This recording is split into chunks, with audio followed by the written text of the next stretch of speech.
यानंतर सविस्तरपणे काही बातम्या पाहूयात। पहिलीपासून त्रिभाषा सूत्र आणि विरोधकांनी उपस्थित केलेला हिंदी सक्तीचा मुद्दा यावर मुख्यमंत्र्यांच्या वर्षा निवासस्थानी बैठक झाली। या बैठकीला उपमुख्यमंत्री एकनाथ शिंदे आणि शालेय शिक्षण मंत्री दादा भुसे हे देखील उपस्थित होते।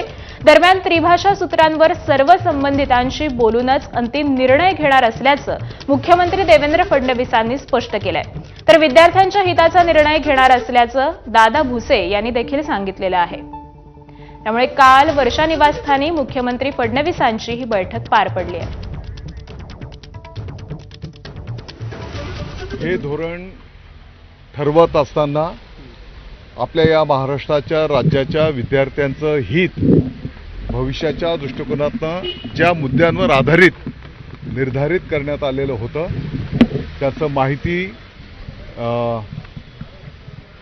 त्यांच्याकडे आम्ही नेऊन त्या ठिकाणी ठेवू आणि सर्व मांडणी त्यांच्या समोर केली जाईल।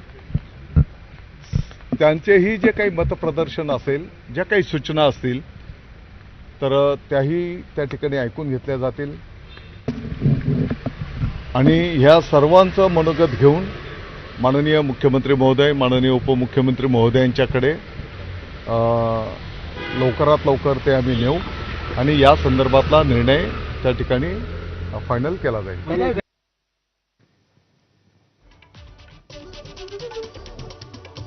तर हिंदी सक्तीबाबत बैठकीत नेमकं काय ठरलं असेल हे आपण ग्राफिक्सच्या माध्यमातून पाहतोय। त्रिभाषा सूत्रासंदर्भात साहित्यिक, भाषातज्ञ, राजकीय नेते आणि संबंधितांशी चर्चा करूनच अंतिम निर्णय घेण्यात यावा।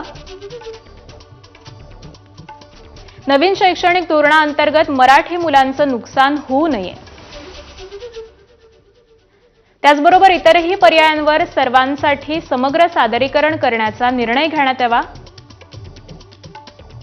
मराठी भाषेचे अभ्यासक, साहित्यिक, राजकीय नेते, संबंधितांसह सादरीकरण आणि सल्लामसलतीची प्रक्रिया राबवली जाणार।